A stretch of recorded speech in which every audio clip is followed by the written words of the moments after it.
Good morning, everybody. It's Lily again here from Scotland's Wild Medicine Festivals. And with me this morning, I've got Christine Sparks. Christine, how you doing? Great to see you.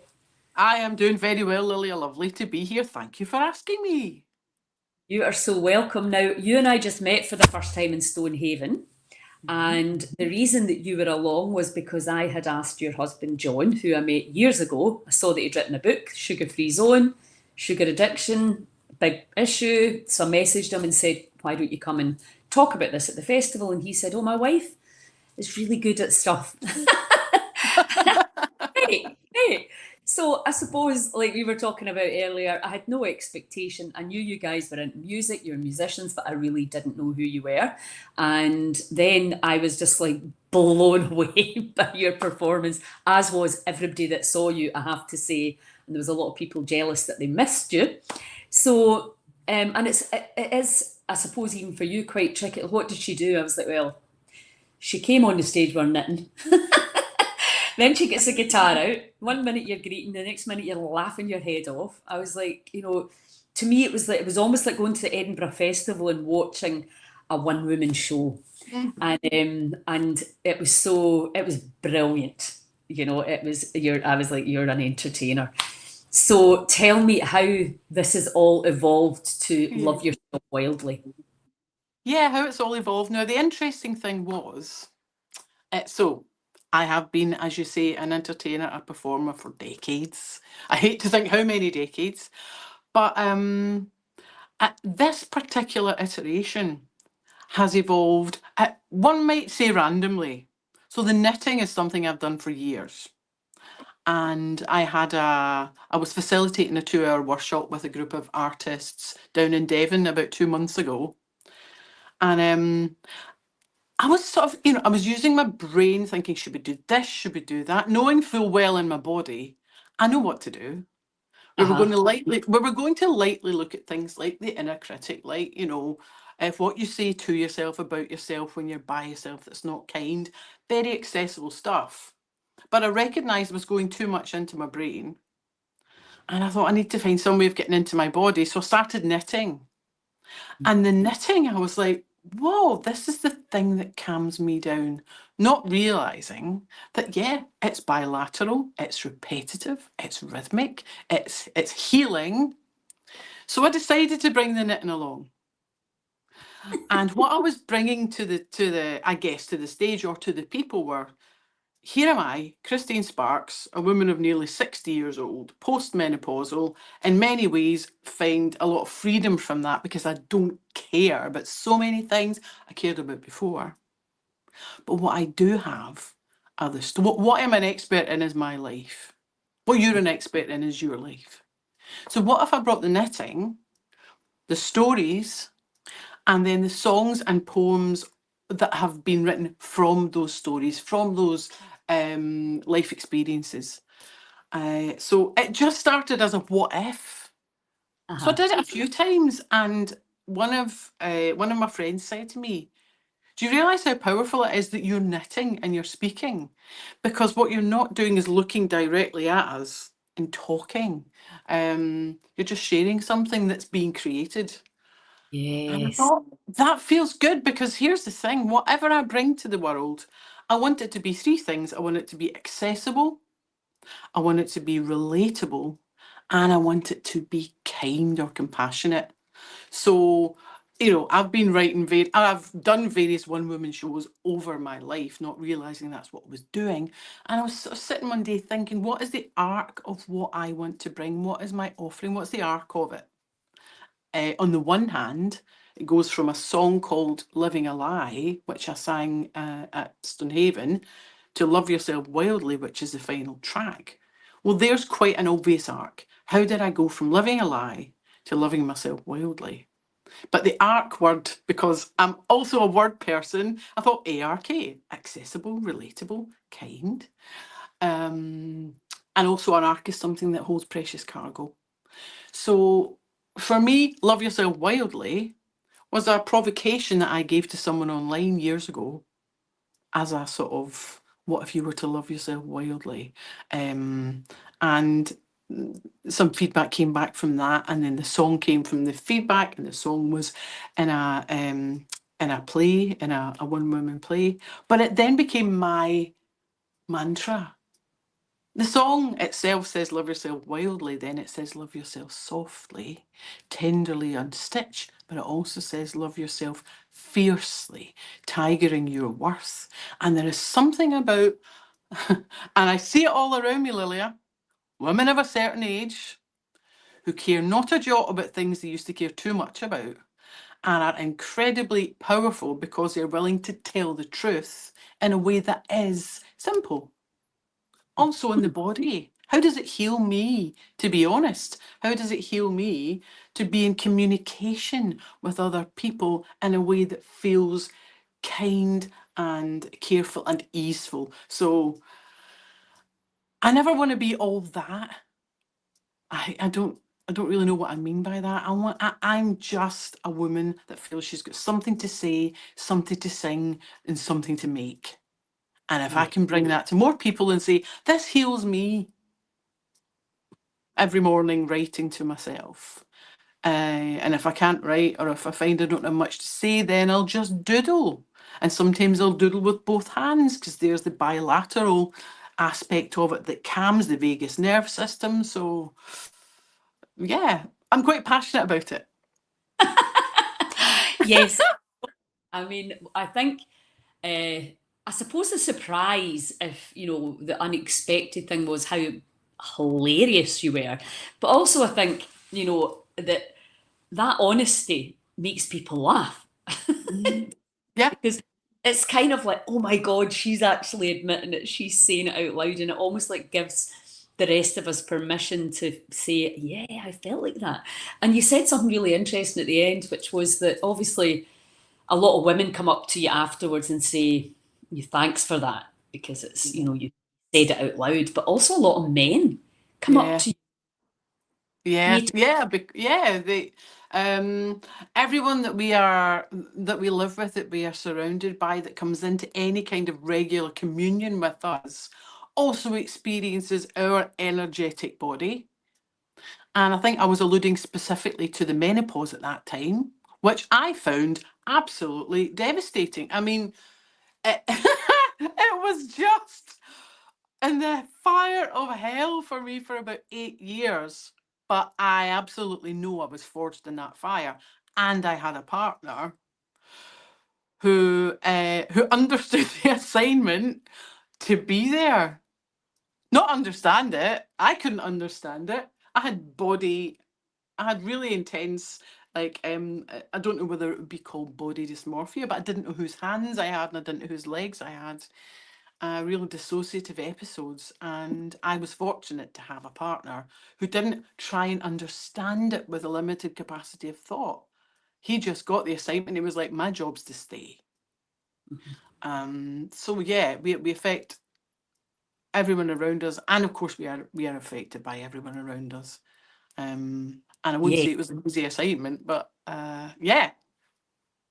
Yeah, so and I think that's the other thing. I was talking to somebody earlier about, it seems now that the kind of perimenopause, menopausal stage can go anywhere from kind of late 30s to 70s. Do you know what I mean? It's Absolutely. a big, big, big chunk of the female life. And, so if we're understanding now that for whatever reason, because that's a whole other debate, people are feeling destabilized, unsafe, crazy, no, and and we know that a lot of men do walk at that time. Yeah, yeah, Because there's a complete lack of understanding. And as you say, you didn't even know, which I think is really honest, because you don't even understand how you're coming over. no, Um, I went the opposite way. I went into kind of like all my drive and everything just went. And I was just like, just sat.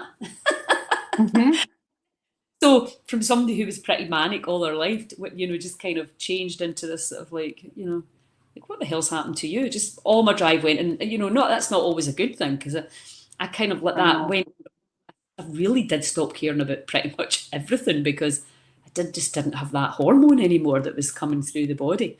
So it I can be know. different for everyone, but I think Of it's like course. it's kind of getting it all out from under the carpet without Uh-huh. shame and just, Yeah, exactly. Yeah. It's the without shame piece, because when you said that, Lilia, I remember one of the things I kept saying to myself also, which was unkind. But it wasn't unkind, it was just it was an iteration of what was true. I kept saying, I don't know who I am or what I'm for. I don't know who I am or what I'm for. Now often menopause comes with children leaving, parents getting elderly. You're in the middle of this sort of the sandwich generation where you're looking after, and grandchildren might appear, and suddenly like there's no solid ground. But I also experienced that sense of, it wasn't nihilistic, it was just like I don't know, I don't know. And I think it was necessary for me to then be able to use the practices that I then did use. You know, I think I needed to slow down. I needed to slow down. I needed to go slower, but also to come out of here and just feel into here and say, okay, what's going on? Which is a lot of the work that you do. What is going on in this self-sustaining organism that I am, that is blocking ease or joy, which is my whole thing, is joy, um, or compassion. What's going on? What's blocking me? well, exactly. It's because what's not flowing. Yeah, You yeah, know, yeah, that's the way I see it now is, because we've been so used to thinking and feeling obviously heavier as you get older. The body, you get up in the morning and a body that used to jump out of bed, now you feel every ache and creak and groan. So and that's about flow. Why, what's yeah, not flowing? And uh-huh. I was talking to Dr. Claire Willocks yesterday, and we're talking about the kind of crone age. I think you and I touched on it, and how in our culture, oh, well, you're not good looking anymore, and things have gone a bit south. So you're almost like, you know put them into a home now before they annoy anybody else.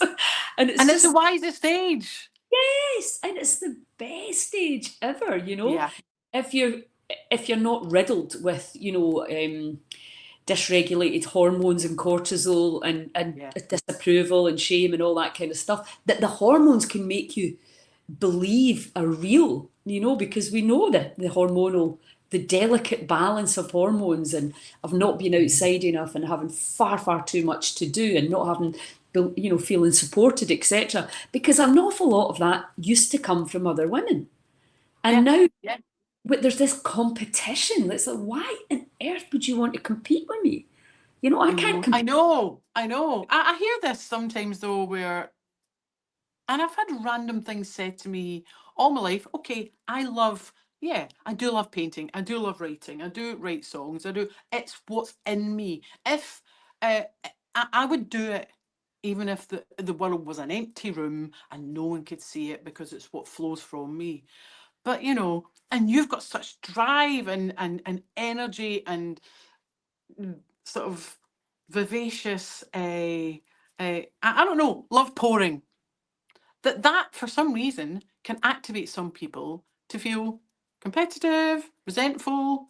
It's okay. I don't know whether you've ever had this said to you. You might have someone say, it's okay for you that you do this, you do that, but it's okay for you. You can write, you can play the piano. Say, yeah.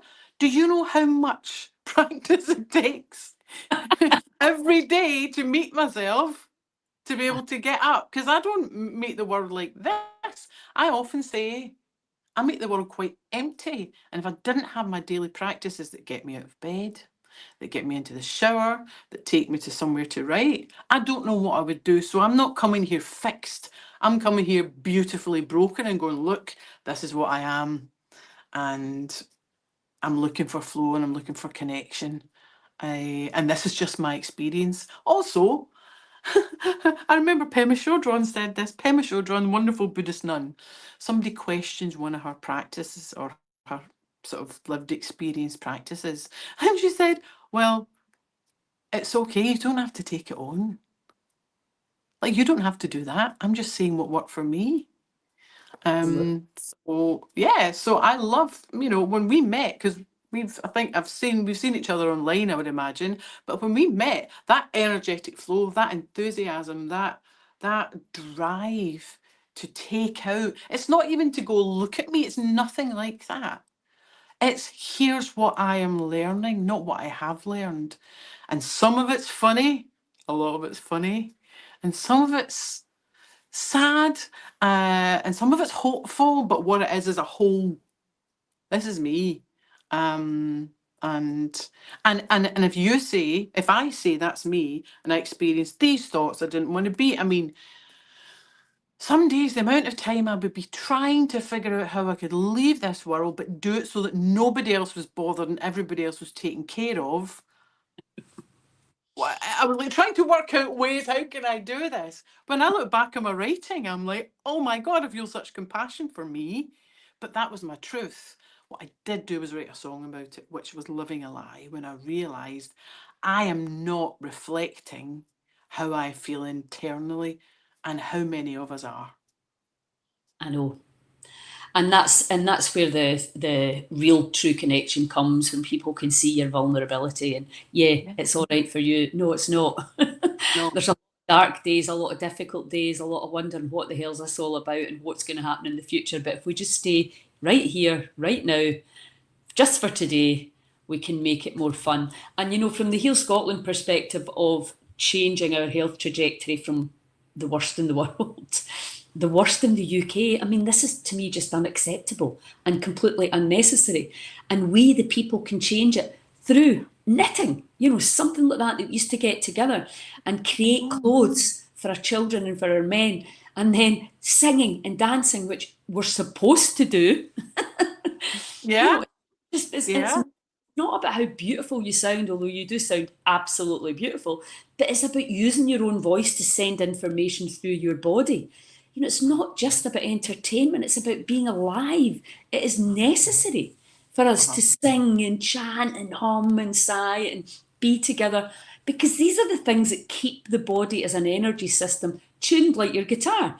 You know, I don't know whether you were there when I was talking about this analogy. You don't throw your guitar out because it's out of tune.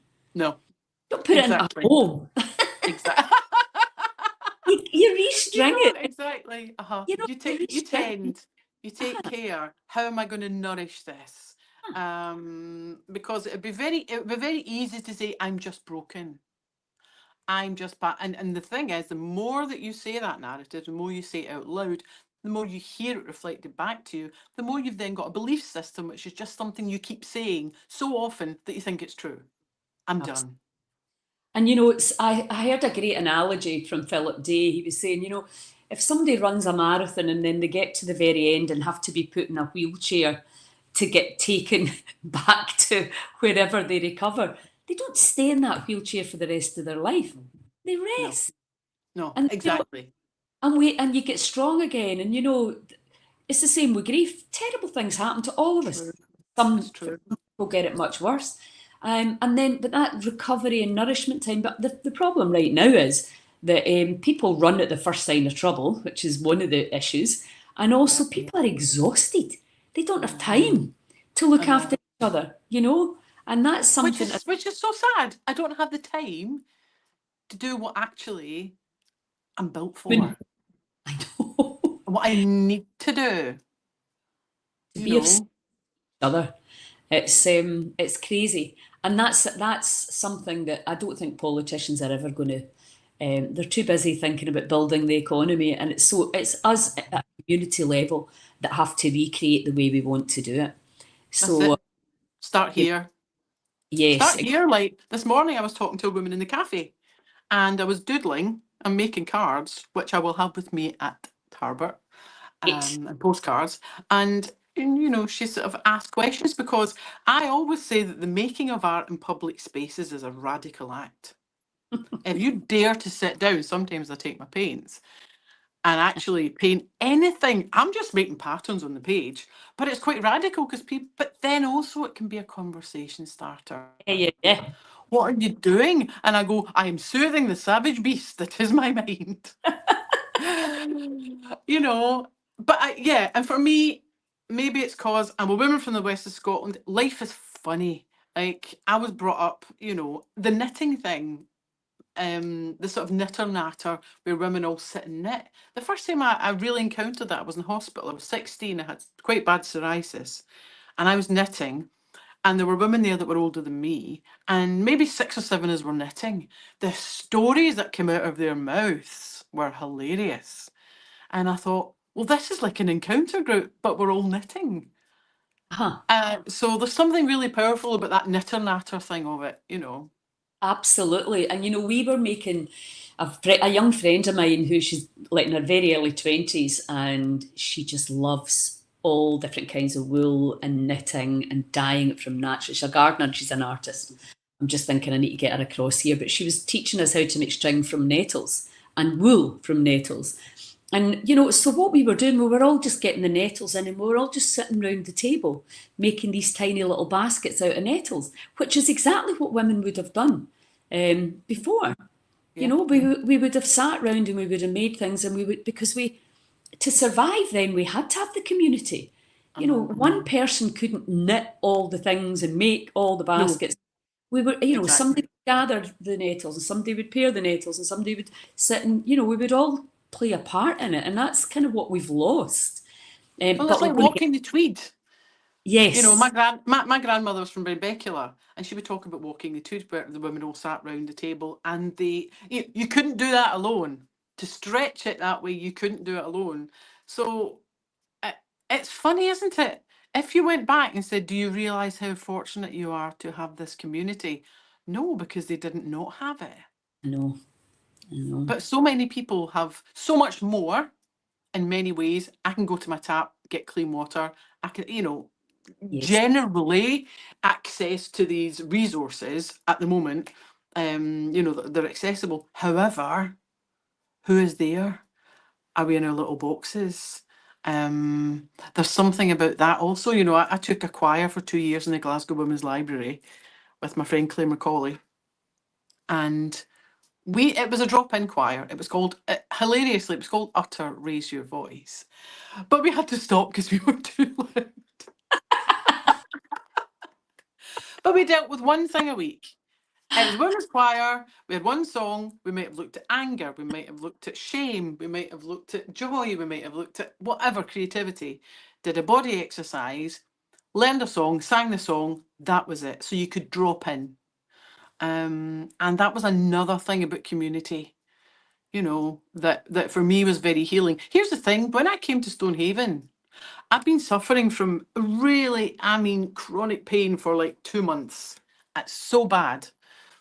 I was painful when I got there. Didn't know what it was. Tell you a wee short story about that. But it's now been rectified by one, oh my God, one woman, GP. When I told her what was wrong, and I keep saying to it, I've been to other GPs, I've been to all kinds of healing, and I kept saying, this is what's wrong. I know where it is. Please look. She looked. She gave me, as it happened in Eternal, she said, this is what's wrong. Here's a medication. Took medication. 2 months of agony was gone the next day. But Wow. when I came to Stonehaven, I was in pain, except I wasn't in pain when I was when I was in that place of communion, when I was singing. There's something about, and how do we get that free flowing joy? Because absolutely, it's a healer. Laughter. You had laughter yoga. Huh. That's amazing. I know, and it's interesting, right? Because I know the benefits of laughter yoga, and Natalie has been amazing, and Cara's trained in it as well. And I used to laugh a lot. I've got four brothers that are all hysterical, so laughter I never needed to kid on ever, Yeah. because and being part of my family was hilarious enough. But it's interesting how you can have a bit of resistance, and then you do it, and you're like, why? Why did I not embrace that wholeheartedly? And how people pull away from laughing and I breathing. know. I And know. Oh yeah, and breathing. Did you know breathing was important? Why did we not know that? Why in school are we not I know, taught about the vagus nerve, the breathing system? It's just madness. total madness, but we're changing it. We're making Yep, it exactly. You are. everybody because it is so, so important. And I always say to people, like, if you've discovered, and everybody that presents at the festival is the same. They've walked through their own healing journey, and it's like, well, you're not a doctor. No, don't want to be one. I'm telling you what worked for me, just exactly like you. And it's real people that have had real experiences, that have walked through dark and difficult times come out the other end going, yahoo, look, and then they want to share. And what kind of human being would you be if you didn't want to share what made you feel better? You know? Because What you, actually, that then makes you feel better. yeah. So it's like very meta. If I share what made me feel better, what brought me ease, I actually feel better having then shared it because, and the thing is, if you share a story, so you'll tell a story about someone. I just heard you say you've got 4 brothers that are hilarious. I've got 2 brothers. I was the only girl. But that's the opener to a story. So when we share a story, it's a greatest gift because I get to keep the story. You've also got it. Now it can go viral if it so chooses, and the gift just spreads. So that's why I share stories and say, this is what happened. Here's a song that came from it, or this is what happened. Here's a poem that came from it. And I tell you what, stories are common experiences. There's none Absolutely. of us in this world are special, but we're all So, unique. and it's the stories that bring out the feeling and people can really relate to. So it's a really nice, Exactly. for sure. I don't know if you've watched The Chosen, it's a story about Jesus. And I thought, why don't they teach it that way? Because even if the story was made up, the whole ethos behind it is beautiful. But we get taught it in such a boring, difficult to I believe know. way. So when they turn it into a story, you're like, ah, ah. Well, the thing is, if it's a story, it means I can relate to it. The way that it's taught is other. This is other. Whereas we are all that has ever existed, infinite possibility. That's too scary for any systems that want to be in control. Haha. But stories mean, Me Too. Look, how did the Me Too movement take off? Because people literally, most of them women, said, yeah, me too, me too, me too, me too. That's the virus that goes, wait a minute, shame, as Giselle Pellico said, shame needs to change sides. Yeah, Shame needs to change sides. I am not ashamed. I will be a warrior for my truth. yeah. So yeah. It takes courage too, doesn't it? It takes Oh courage yeah. because of the fear of disapproval. And it's all about fear, and that's how we're controlled. So thank you for being fearless. And I look forward to the many that we can co-create together. And I'm just so Yes. delighted and honoured that you are going to be with us again in Tarbert. So again, for anybody watching this that's local from Tarbert, you can rock up and just give a donation if there's certain workshops you want to come to. I highly recommend this one. And yeah, or come for the whole weekend, get a ticket. It's phenomenal value for money. You get all these amazing tester sessions. If you can hang out, you're going to make new friends for sure. It's a great vibe. Educate, inspire, and support. And I know, Christine, you've got a group. You're going to be running different things that you'll talk Yeah. about at the festival. Yes, I How will. people tap into some of that energy and create it for them, learn how to create it for themselves. So Yes. thank you so much. Thank you, Lilia. It's been a pleasure. I will see you next weekend. See you next weekend. Bye, everyone. Thank you. Have a good weekend.